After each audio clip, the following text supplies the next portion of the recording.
Hello my dear friends and students, welcome to English max.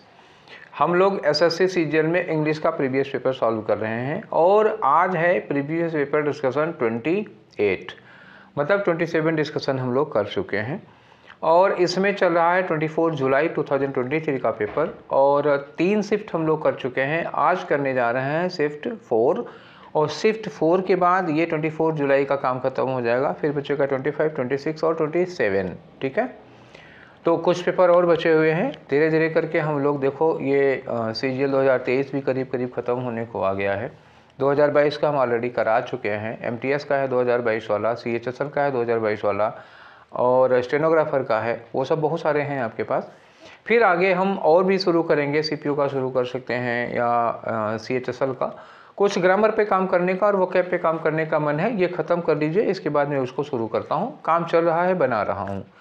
PDF आप लोगों ने solve कर ही लिया होगा। पीडीएफ कहाँ मिलेगा? इसी वीडियो के डिस्क्रिप्शन बॉक्स में चले जाइए, लिंक ऑफ पीडीएफ दिया होगा, वहाँ से आप हमारे टेलीग्राम चैनल पे जाइए, उसको आप उसके मेंबर बन जाइए। ठीक है, ज्वाइन कर लीजिए हमारा टेलीग्राम चैनल, आपको रोज़ रोज़ पीडीएफ मिलता रहेगा।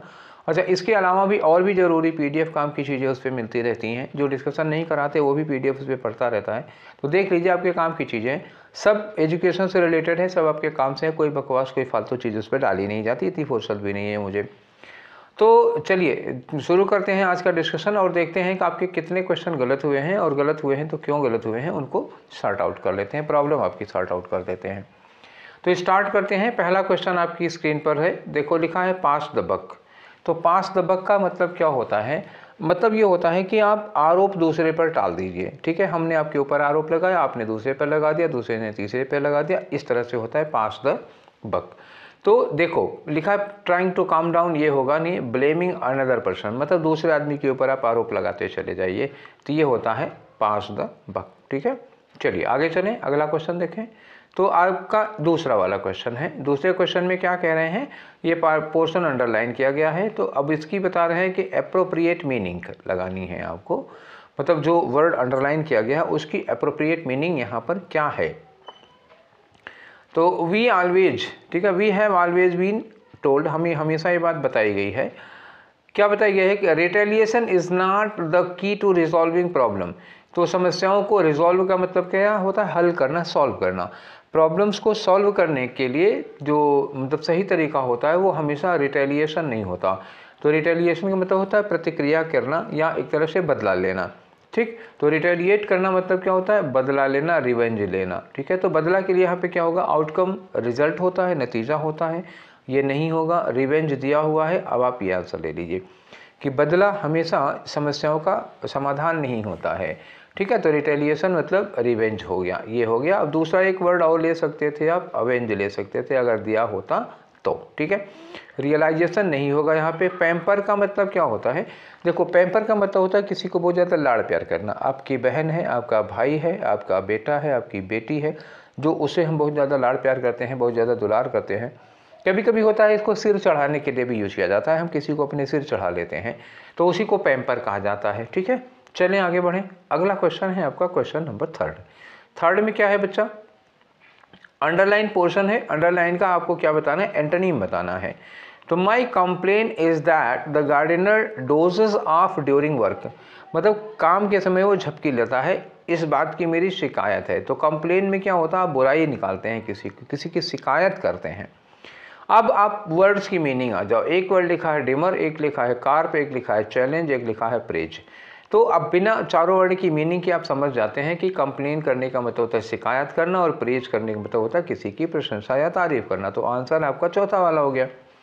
बाकी जो वर्ड हैं उसका देखो, उसका मीनिंग, उसमें काम की चीज़ें हैं ना, इसलिए बता रहा हूँ। डिमर का मतलब होता है एतराज जताना। एतराज मतलब समझ रहे हो? एतराज मतलब ऑब्जेक्शन करना, या कह सकते हो कि ये कंप्लेन करना ही हो गया। तो डिमर क्या हो गया? सिमिलर में आ गया। कार्प का मतलब होता है किसी में कमी निकालना, दोष ढूंढना, कमी निकालना, ये हो गया। तो कमी निकालना भी करीब कंप्लेन ही हो गया। तो ये वर्ड साइनोनिम हो गए एक दूसरे के। चैलेंज चुनौती देना होता है, प्रेज तारीफ करना होता है। वर्ड्स हो गए। चलिए आगे बढ़ते हैं। अब आपका क्वेश्चन नंबर 4 है। क्वेश्चन नंबर 4 में कह रहे हैं कि इसमें कौन सा सेंटेंस है जो ग्रामेटिकली करेक्ट है। ठीक है, तो ग्रामेटिकली करेक्ट सेंटेंस ढूंढोगे।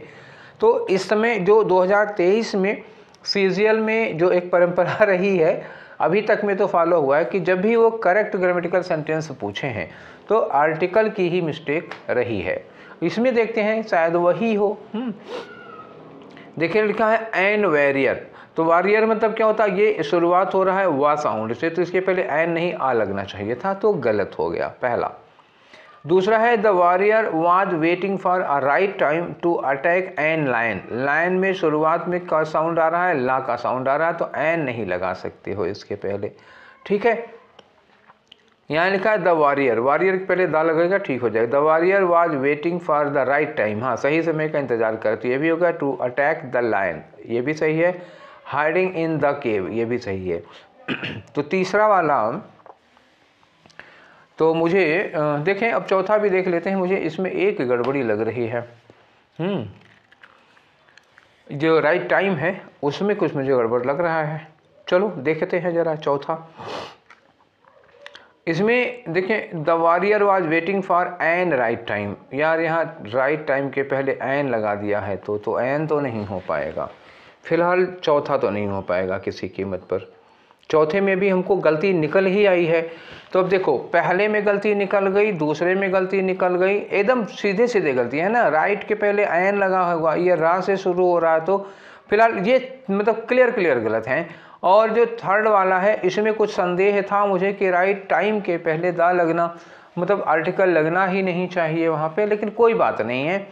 तो ये मतलब वहाँ पे ये तो ब्लंडर मिस्टेक हो गई ना, तो ये फिर थर्ड वाला हम आपको एकदम से करेक्ट मान के चल रहे हैं, ठीक है। दा लगने ना लगने में कुछ हो जाता है, कभी मतभेद हो जाता है, लेकिन वो तीसरे वाले में और कोई मिस्टेक नहीं है। बाकी पहला, दूसरा और चौथा में साफ गलती दिख रही है, ठीक है। तो तीसरा आंसर होगा। आगे आ जाओ, नेक्स्ट क्वेश्चन लेते हैं, आपका क्वेश्चन नंबर 5 होगा। तो क्वेश्चन नंबर 5 में देखो क्या कह रहे हैं। क्वेश्चन नंबर 5 में इनकरेक्टली स्पेल्ड वर्ड बताओ। देखो किसकी स्पेलिंग गलत है। इंट्रेंस की स्पेलिंग तो सही लग रही है, इंट्रेंस ENTRANSE, ठीक है, तो इंट्रेंस तो सही है। स्टेशनरी, स्टेशनरी में पहले स्टेशन की स्पेलिंग क्या होती है, स्टेशनरी में स्टेशन की होती है तो TION होना चाहिए ना, हाँ, तो यहाँ पे टी के बाद आई के बाद ओ नहीं लगा हुआ है। अब स्टेशनरी में ARY भी होता है और ERY भी होता है। ARY होता है तो होता है स्थिर, और ERY होता है तो जो स्टेशनरी सामान, जो पेंसिल, पेन, कटर, रबड़, रजिस्टर, ये सब वाली दुकान होती है वो स्टेशनरी होती है। फिलहाल दोनों ही में ये गलत हो गया, ठीक है, तो ये आपका आंसर हो गया। ब्रीफ की स्पेलिंग एकदम सही है, थंडर की स्पेलिंग एकदम से सही है। आगे आए आपके अगले क्वेश्चन पर, क्वेश्चन नंबर 6 देखें। तो क्वेश्चन नंबर 6 में खाली जगह भरना है, सुटेबल वर्ड देखो। The room was very dash, room क्या था, बहुत ही डैश था। तो यहाँ पर एक वर्ड आपको यूज करना है रूम के रेफरेंस में जो सुटेबल एडजेक्टिव लग सके। तो क्विल्ट का मतलब क्या होता है भाई, ये होता है रजाई, ठीक है, जाड़े का समय है और वर्ड प्रासंगिक है, ठीक है, रजाई। तो रूम वाज वेरी, उसके बाद हम रजाई लगाने का तो कोई मतलब आ नहीं रही है, ठीक, ये गलत हो गया। क्वाइट का मतलब हो गया शांत, room was quite, room was quite मतलब रूम शांत था, ये ठीक लग रहा है। और क्विट का मतलब क्या होता है, छोड़ देना, रूम वाज क्वाइट, तो ये लग नहीं पाएगा, छोड़ देना यहाँ पे लग नहीं रहा है। और ये क्वाइट का मतलब क्या होता है, वेली, मतलब एकदम वेरी से मिलता जुलता है, ये क्वाइट नहीं लग पाएगा। तो देखो दो क्वाइट में खास तौर से ध्यान रखना, ये वाला क्वाइट और ये वाला क्वाइट। आंसर तो आपको मिल चुका है, मैं थोड़ा सा कन्फ्यूजन आपको क्लियर कर दूँ। जब QUIET होता है, आई के बाद IET, तो ये होता है शांत, और ITE होता है जब QUITE, तो ये वाला क्वाइट होता है बिल्कुल एकदम एब्सोल्यूट होता है, ठीक है। ये जो है वो एडवर्ब है और ये जो है वो एडजेक्टिव है, ठीक है। ये होमोफोन से रिलेटेड क्वेश्चन था। दो वर्ड थोड़ा डिफरेंट स्पेलिंग होगी, प्रोनाउंसिएशन करीब करीब दोनों का सेम होगा, मीनिंग डिफरेंट होगी, तो हमें सही स्पेलिंग वाला वर्ड यहाँ पे लगाना है, सही मीनिंग वाला।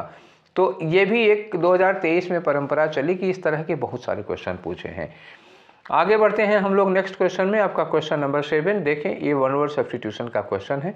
स्टेटमेंट दिया है willing to take risk and try new ideas. कोई ऐसा व्यक्ति जो नए नए आइडियाज़ ट्राई करता है और उस पर रिस्क लेता है, ठीक है, तो उसको बिजनेस में एंटरप्रेन्योर कहते हैं। अब यहाँ पे रिजोल्यूट का मतलब होता है दृढ़ संकल्प, कोई ऐसा व्यक्ति जिसने किसी काम के लिए एकदम दृढ़ संकल्प ले लिया हो। एडवेंचरस का मतलब होता है जो जोखिम उठाने के लिए, खतरा उठाने के लिए तैयार होता है। तो इसमें रिस्क वाला मैटर तो फिलहाल आ रहा है।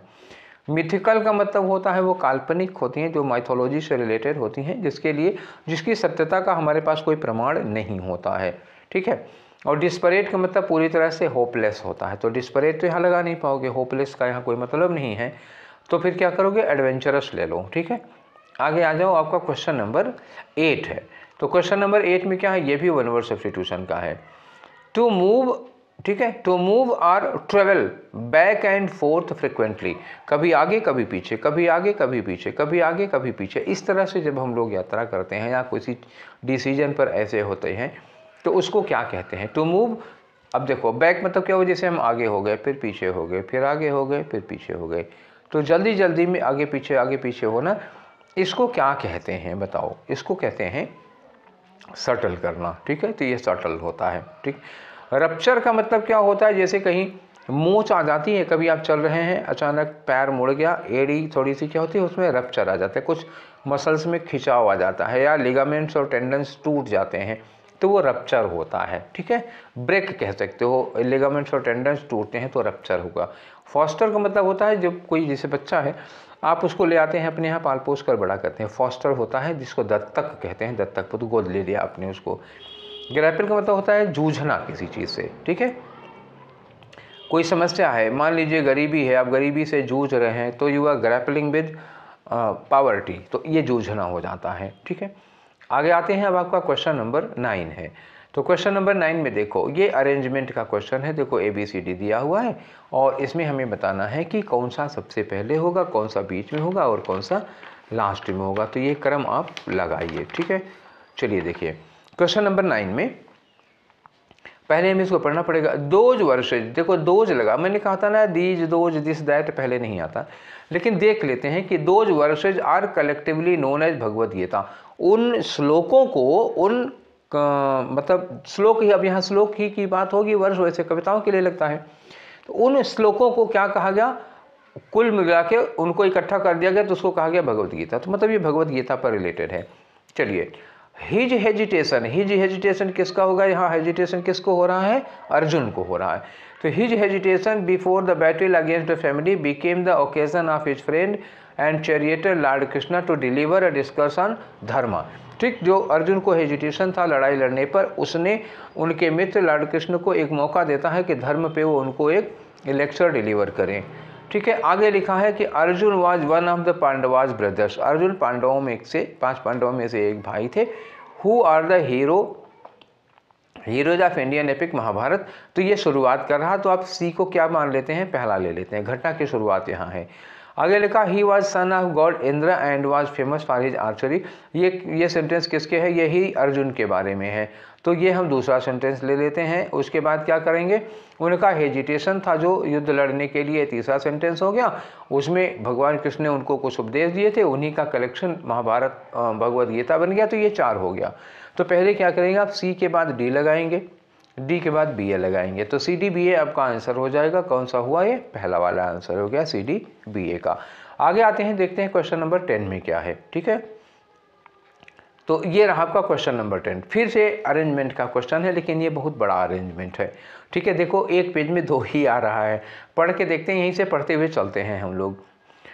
आई would attach as many as 4 of them to cross piece rotably arranged on a thin spiral and transmit to motion of the same to a large disk and so derive considerable power। इससे काफ़ी power आई। तो किसको attach किया, अभी नहीं बात किया। 4 of them लिखा हुआ है, तो कोई चीज़ है 4, वो अभी जिक्र नहीं आया। इन माई नेक्स्ट अटैम्प्ट, अच्छा नेक्स्ट अटैम्प्ट है, तो नेक्स्ट अटैम्प्ट का मतलब एक अटैम्प्ट इसके पहले होगा। हो सकता है ए वाला पहला अटैम्प्ट हो सकता है ए वाला बी वाले का रिजल्ट हो ए वाला, अभी कह नहीं सकते। देखिए, in my next attempt I seem to have acted under the first instinctive impulse which later dominated me to harness the energies of nature to the service of man. ठीक है, अब आगे आ जाओ, सी और डी पढ़ लेते हैं हम लोग, ठीक है ना।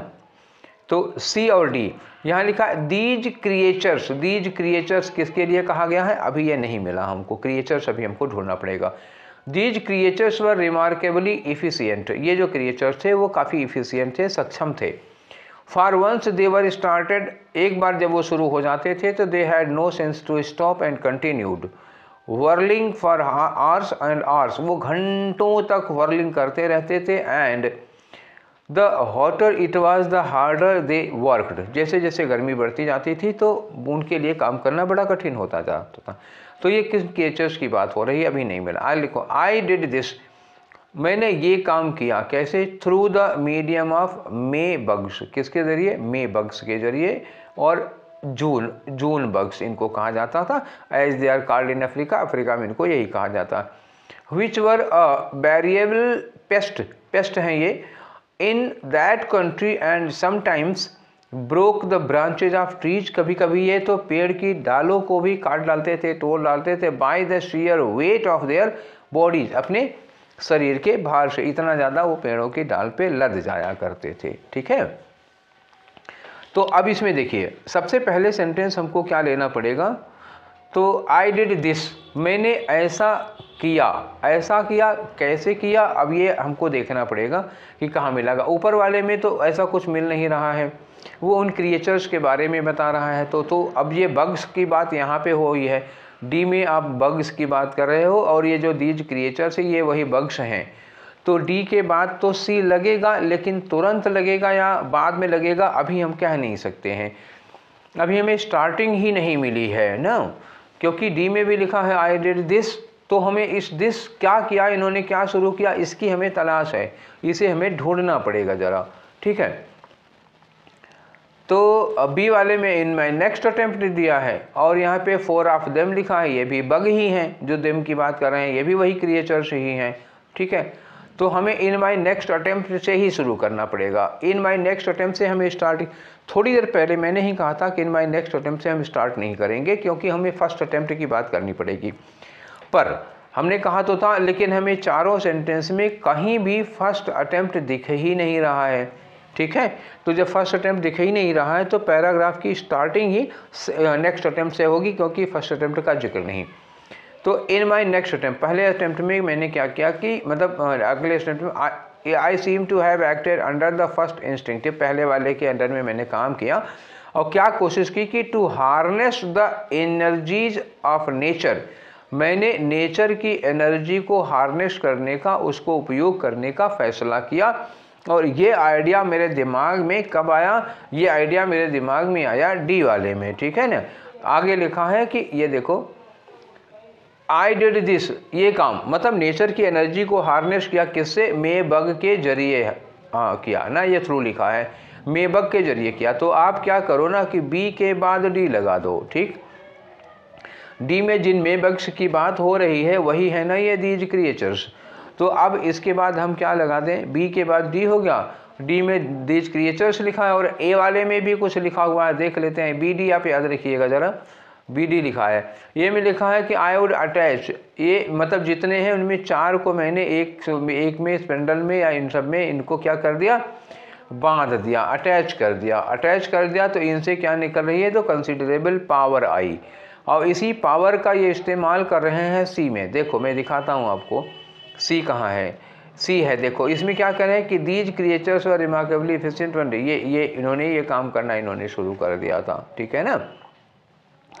तो अब ये सी लास्ट में कर दो, आपका क्या हो गया, बी डी ए सी, जो आपका बना क्या बना, बी डी ए और सी, ये कनेक्शन बन रहा है। आगे चलते हैं, आपका question number next question number कौन सा होगा आपका, 11 नंबर का क्वेश्चन है। तो देखो 11 नंबर में क्या कह रहे हैं कि गिवन सेंटेंस को पैसिव वॉइस में चेंज करो। लिखा है Rakesh will win the lottery, will के साथ वर्ब की फर्स्ट फॉर्म लगी है ना बच्चा, विल के साथ वर्ब की फर्स्ट फॉर्म, इसका मतलब क्या हुआ, हमें चाहिए विल के साथ बी और वर्ब की थर्ड फॉर्म वन। तो पहले आप विल बी वन देखो, ठीक, और शुरुआत लॉटरी से होगा, तो चारों में लॉटरी लिखा है। वाज वन होगा नहीं, विल बी वन, ये ठीक है, विल हैव वन नहीं होगा, वन सीधे इज के साथ वन नहीं, तो कौन सा हुआ, विल बी वन, ये हो गया दूसरा वाला। अब आगे आ जाओ, क्वेश्चन नंबर 13 देखते हैं आपका, तो सॉरी 12 है ये, ठीक है। तो 12 में क्या है, ये खाली जगह दी हुई है, यहाँ पे देखो क्या लगा सकते हो, the details were dash from one person to the other with in no minute no time. बिना समय गवाए जो डिटेल है वो एक पर्सन से दूसरे पर्सन, दूसरे से तीसरे पर्सन में क्या कर दी गई, तो पास की जा रही है। तो डिटेल डिटेल पास करने को क्या कहते हैं, पास अवे का मतलब क्या होता है, ये तो हो जाएगा डाई, गुजर जाना होता है, तो ये तो लग नहीं पाएगा। ठीक है, फिर क्या लगाओगे, पास डाउन। पास डाउन का मतलब जब एक व्यक्ति से दूसरे व्यक्ति पर हम इंफॉर्मेशन आगे बढ़ाते हैं तो उसको कहते हैं पास डाउन। क्लियर हो गया। चलिए नेक्स्ट में आ गया आपका क्वेश्चन नंबर 13। तो 13 में क्या होगा, क्वेश्चन नंबर 13 में फिर से आ गया इनकरेक्टली स्पेल्ड वर्ड। एक वर्ड है इम्प्रिंट, एक है प्रीसियस, एक है विसियस। विसियस गलत हो गया, ठीक है ना। तो जुकाम पकड़ लिया। इम्प्रिंट का मतलब क्या होता है, जैसे किसी चीज़ पर कोई छाप पड़ी होती है तो उसको कहते हैं। प्रीसियस कीमती, प्राइस से बना है, प्राइस मतलब कीमत होता है, तो प्रीशियस एडजेक्टिव बना, कीमती हो गया, मतलब बहुत ही महंगा हो जाएगा। विसियस किससे बना है, वाइस से बना है, WVIC। वाइस मतलब होता है दुर्गुण, अवगुण होता है। इससे जब आप एडजेक्टिव बनाओगे तो ये बन जाएगा VICIOUS, विसियस बन जाएगा। मतलब क्या हुआ, पापी अवगुणी टाइप का आदमी होता है। तो ये आपका आंसर हो गया। होर्स का मतलब क्या होता है, बहुत ही कर्कश आवाज़ के लिए होता है, जिससे गला वाला खराब हो जाता है तो कभी बड़ी होर्स आवाज़, मोटी आवाज़ आती है तो होर्स हो जाएगा। तो आंसर आपका कौन सा हुआ, विसियस हो गया।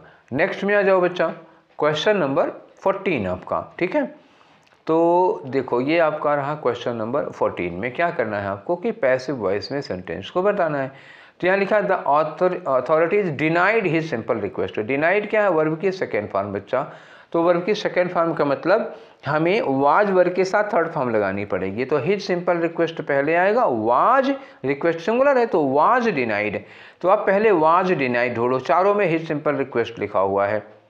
वाज ये हैज बीन हो गया, नहीं होगा, वाज डिनाइड होगा, हो सकता है, हैड बीन नहीं होगा, इज नहीं होगा। तो कौन सा आंसर हुआ, सेकेंड वाला। आगे आ जाओ, नेक्स्ट क्वेश्चन आपका 15 नंबर पे आपको साइनोनियम बताना है, किसका, इनरवेटेड का।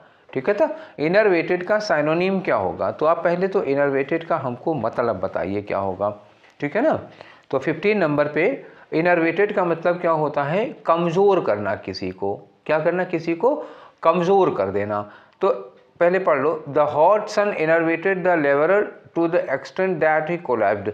हॉट सन का मतलब क्या हुआ, बहुत कड़क धूप है, बहुत गर्मी है, गर्मी ने लेबरर को, उस मजदूर को इतना कमज़ोर कर दिया, इतना कमज़ोर कर दिया कि वो कोलैप्स कर गया, मतलब बेहोश हो गया। तो ये कमज़ोर करने के लिए होगा। तो कमज़ोर करने के लिए एलिविएट, देखो एलिविएट होता है ना, गुस्सा वगैरह है उसको शांत करने के लिए लगता है। तो ये पॉजिटिव वर्ड है, अच्छा वर्ड हो जाएगा, ये लगेगा नहीं। और वीकेंड का मतलब कमज़ोर करना, ये आपका आंसर हो गया। एनर्जाइज अपोजिट हो जाएगा, हॉट सन ने उसको इतनी एनर्जी दी, अगर हॉट सन ने एनर्जी दी होती तो वो बेहोश क्यों होता। और एलिवेट का मतलब होता है किसी चीज़ को ऊपर की ओर उठाना होता है, एलिवेटर। तो एलिवेट ये लगेगा नहीं, यहाँ पे एक ही वर्ड है, कमज़ोर करना। अगर वो आदमी बेहोश हो रहा है तो उसके पहले क्या लगाओ, वीकेंड, कमज़ोर करना लगाओ, ठीक है। नेक्स्ट आते हैं हम लोग आपके क्वेश्चन नंबर 16 में। फिर से अरेंजमेंट का क्वेश्चन है, कोई बात नहीं है, पढ़ लेते हैं, हमें क्या करना है, जितने भी देंगे कर लिया जाएगा। तो इसको सॉल्व करो। लिखा है कि there is a general belief, मतलब आम तौर पे एक धारणा है कि दीज मेडिसिन, देखो दीज मिला, these medicine heal ailment safely, ये दवाइयाँ बीमारियों को सेफली ठीक करती हैं, ठीक है। आगे लिखा the safe healing is actually, यहाँ हील सेफली दिया, यहाँ लिखा safe healing. Safe healing is actually that which does not have any side effect. Safe healing उसको कहते हैं जिसमें कोई साइड इफेक्ट नहीं होता। तो हम ए के बाद तो बी लगा सकते हैं। ए में कहा सेफ हीलिंग, ठीक है, और बी में उसको सेफ हीलिंग को एक्सप्लेन कर दिया। तो ए के बाद बी तो हमको सुटेबल लग रहा है। आगे लिखा है सी में कहा है positive healing without any unwanted effect on body drives the trend. जो पॉजिटिव हीलिंग का कंसेप्ट है, मतलब शरीर पर और कोई साइड इफेक्ट ना हो, ये पॉजिटिव हीलिंग का ट्रेंड जो है आजकल बहुत चल रहा है। तो ये आई थिंक कि लास्ट में हो जाएगा, ठीक है। Herbal medicine are new trend these days. Herbal medicine आजकल नए ट्रेंड में है और यही यहाँ पे लिखा है दीज मेडिसिन। दीज मेडिसिन किसके लिए लगा है? हर्बल मेडिसिन के लिए। तो आप डी स्टार्ट में कर दो और सी को क्या कर दो? लास्ट में। तो DABC, आई थिंक DABC ही ठीक आ रहा है। तो आपका कौन सा हो गया? ये तीसरा वाला अरेंजमेंट हो गया। चलिए आगे बढ़ते हैं। अब आता है आपका क्वेश्चन नंबर 17। 17 में क्या करो? रिप्लेस करो अंडरलाइन पोर्शन को। ये लिखा है, इसको आप रिप्लेस करो। लिखा कि Harry always speaks his eyes but he is not always very diplomatic. तो हैरी हमेशा अपनी आंखें, मतलब स्पीक्स हिज आइज, ये इडियम ही गलत हो गया, स्पीक्स हिज माइंड होगा। ठीक है ना? क्या होता है? Speak once mind. ठीक है, स्पीक वंस माइंड मतलब क्या होता है? अपनी ही बात करना, अपने ही मन की बात करना, दूसरे की नहीं सुनता है। तो स्पीक योर माइंड होता है, आप अपनी ही झोंके जा रहे हो। ठीक है, इस वजह से बहुत ज़्यादा डिप्लोमेटिक नहीं माना जाता। तो यहाँ पे सब सही क्या होना चाहिए? Speak his mind. अच्छा, एक और है, तो लिसन टू योर हार्ट, एक वर्ड दिया है इसमें, लिसन टू योर हार्ट, इसमें ये दिया ही नहीं है। रीड हिज हार्ट होगा नहीं, लिसन हिज ईयर होगा नहीं। लिसन टू क्या होता है? लिसन टू हार्ट मतलब अपने मन की बात सुनना। स्पीक्स हिज टंग नहीं होता, स्पीक हिज माइंड होता है। ठीक है, तो इसमें एक ही ऑप्शन लग पा रहा है, बाकी दो तो मुहावरे ही गड़बड़ हो जा रहे हैं। स्पीक हिज माइंड लगेगा। ठीक है, अब आ जाओ नेक्स्ट क्वेश्चन पे अपने। नेक्स्ट क्वेश्चन क्या है? 18 नंबर का। करना क्या है आपको? इसको अंटोनिम बताना है इसका अंडरलाइन पोर्शन का। तो ये कैमोफ्लेग हो गया। कैमोफ्लेग जानते हो क्या होता है? ये होता है गिरगिट। ठीक है, हालांकि हमेशा यही मतलब नहीं आता इसका। गिरगिट का मतलब भेष बदलना, रंग बदलना, ये सब आता है।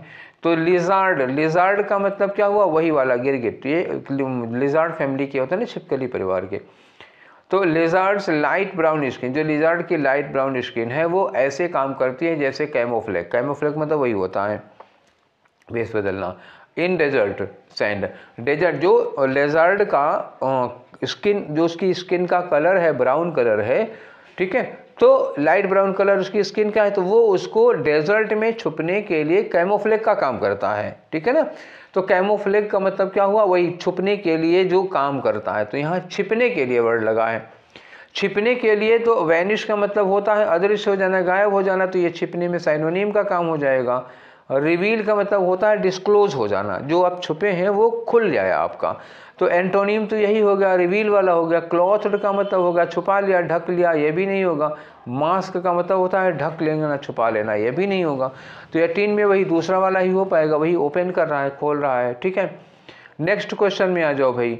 तो नेक्स्ट क्वेश्चन है आपका साइनोनिम बताना है। वर्ड दिया हुआ एक्सुबरेंस। एक्सुबरेंस का क्या मतलब होता है? आप बताओ, एक्सुबरेंस का मतलब क्या होता है? क्वेश्चन नंबर 19 आपका।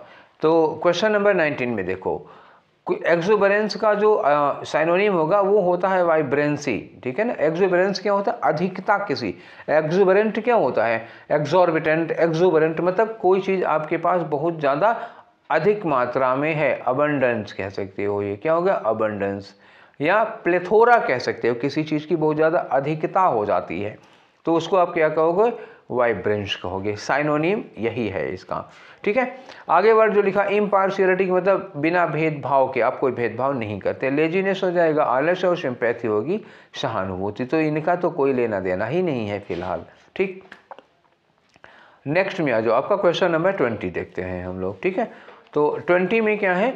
देखो, ये अंडरलाइन किया हुआ है और इन्होंने क्या कहा कि इसको आप सब्सटीट्यूट करो, और करना ही पड़ेगा क्योंकि कोई नो सब्सटीट्यूशन का ऑप्शन नहीं है।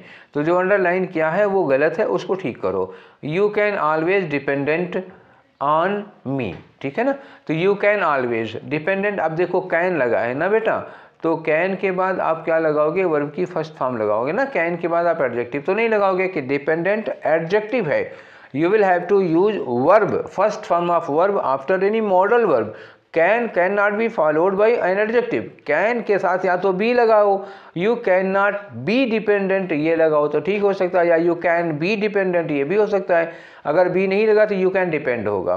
तो you can depend, उसके बाद on me, on तो ठीक है, तो you can depend on me, ये तो फिर चौथा वाला ऑप्शन हो गया, you can depend on me, ये आपका करेक्ट आंसर हुआ। ठीक है, चलिए आगे बढ़ते हैं 21 से। तो 21 से आगे की कहानी क्या होगी ये तो आप लोगों को पता ही है। 21 से 25 में क्लोज टेस्ट होता है। चलिए देखते हैं लिखा है द स्ट्रक्चर ऑफ ह्यूमन साइक। साइक का मतलब क्या होता है? मन, जो हमारा मन होता है। तो structure of human psyche as postulated by Sigmund Freud, जैसा कि सिगमंड फ्रायड ने एक्सप्लेन किया है, उनके अकॉर्डिंग, उनके पोस्टुलेशन के अकॉर्डिंग जो ह्यूमन माइंड, ह्यूमन साइक होता है, जो आदमी का मन होता है, dash of ego, super ego and id, ठीक है ना। तो इन्होंने कहा कि उसमें 3 चीज़ें होती हैं, जो ह्यूमन साइक है उसमें 3 चीज़ें होती है, एक ईगो होता है, एक इसमें सुपर ईगो होता है और एक इसमें इड ईगो होता है। 3 चीज़ों से मिलकर बना होता है वो। तो इसमें होगा 3 चीज़ों से मिलकर बना होता है। तो ग्रैपल्स अभी मैंने बताया था, ग्रैपल इसी में आज ही आया था। ग्रैपल मतलब समस्याओं से जूझना, गरीबी से जूझ रहे तो ग्रैपल होता है। तो ये माइंड जो है 3 चीज़ों से जूझ रहा है, ऐसा नहीं होगा। तीनों का लैक, अभाव होता है, ये भी नहीं होगा। तीनों से मिलकर बना होता है तो कंसिस्ट्स लगाओगे और डिजायर भी नहीं लगेगा। तो पहला तो हो गया, ठीक है। आगे लिखो द ईगो फॉर्म्स द, जो ईगो है इसमें 3 का इन्होंने जिक्र किया, तीनों में से एक एक चलेंगे ना, ईगो, उसके बाद सुपर ईगो, फिर इड ईगो। तो पहले ईगो की बात कर रहे हैं इन्होंने कहा ईगो फॉर्म्स करता है। ईगो में, ईगो का क्या बनाता है हमारे दिमाग का? Ego forms the part of our conscious mind. इस ईगो में क्या, ईगो से क्या बनता है? हमारा कॉन्शियस माइंड बनता है, जिसको कि we work with and are almost dash of, ठीक है, मोस्ट डैश ऑफ, जिसके साथ हम कोई भी काम करते हैं, जो हमारा कॉन्शियस माइंड होता है, हम उसी के आधार पर तो सारा काम करते हैं और हम इससे अक्सर अवेयर होते हैं, हमें इसकी जानकारी होती है, ठीक है, ईगो वाले से। दूसरा है सुपर ईगो। तो इन्होंने कहा super ego forms our conscience, ठीक है, in the form of unconscious, ठीक है। तो ये क्या होता है? फॉर्म्स, ये हमारा कॉन्शियस, कंसेंस और हमारे अनकॉन्शियस दोनों से काम करता है, ठीक, दोनों में है super ego. And works on the dash of social and cultural influence, और ये किस पे काम करता है? हमारे सोशल और कल्चरल इन्फ्लुएंस, जो हमारा प्रभाव पड़ता है उस पर काम करता है। अब इड ईगो की बात की, जो इड ईगो है वो रिप्रेजेंट करता है हमारे सब कॉन्शियस माइंड को, और इसमें कंटेन करता है वो उस सारे तरह के विचार, कैसे? All dash thoughts, desires and dreams को। तो आगे चलो, लिखा है ड्रीम्स वर्क है, ड्रीम काम करते हैं as a free pathway into subconscious which is an inaccessible zone, जहां दूसरी और चीज के लिए पहुंच, जनरली आमतौर पर जिसमें हम एक्सेस नहीं कर पाएंगे, जिसमें हम पहुंच नहीं कर पाएंगे। It can also contain dash scenes, images that apparently have no relation to anything related to the person. इसमें जो सुपर ईगो है, सॉरी इड ईगो है, इसमें ऐसी भी चीज़ें होती हैं, ऐसे भी सीन्स और इमेजेस होते हैं जिनको स्पष्ट रूप से हमारी लाइफ से कोई लेना देना नहीं होता है, ठीक है। तो ये चीज़ आ गई। तो पहला वाला आप भर ही चुके हैं, नेक्स्ट में हम लोग बढ़ चलते हैं और चलते हैं दूसरा वाला, ठीक है। तो ये रहा आपका फिलर नंबर 2। तो देखो यहाँ पर क्या लगाते हैं, हमें से अधिकांश लोग इससे क्या होते हैं? अवेयर भी होते हैं, ठीक है ना। एंड मोस्ट, मतलब हमसे अधिकांश लोग क्या है, इससे रेजिस्टेंट होंगे कि एफ्रेड होंगे कि डिपेंडेंट होंगे। देखो डिपेंडेंट होता तो ऑन लगता, ठीक है ना, डिपेंडेंट ऑन होता, ऑन दिया नहीं है, ऑफ दिया है। तो ऑफ किसके लगाते हैं? एफ्रेड के साथ ऑफ लगाते हो, अवेयर के साथ लगाते हो। तो इससे डरते तो हम है नहीं, इसको हम जानते हैं, ठीक है। तो ये हो गया अवेयर ऑफ। तो ये आपका अगला वाला, नेक्स्ट वाला हो गया। इसके बाद आ जाओ भाई, नेक्स्ट आपका फिलर नंबर कौन सा है? अरे ओपन हो भाई, इतना काहे झंझट कर रहे हो, ठीक है। ये आ गया नंबर 3 में। नंबर 3 में रहा आपका, यहाँ पे लगाना है।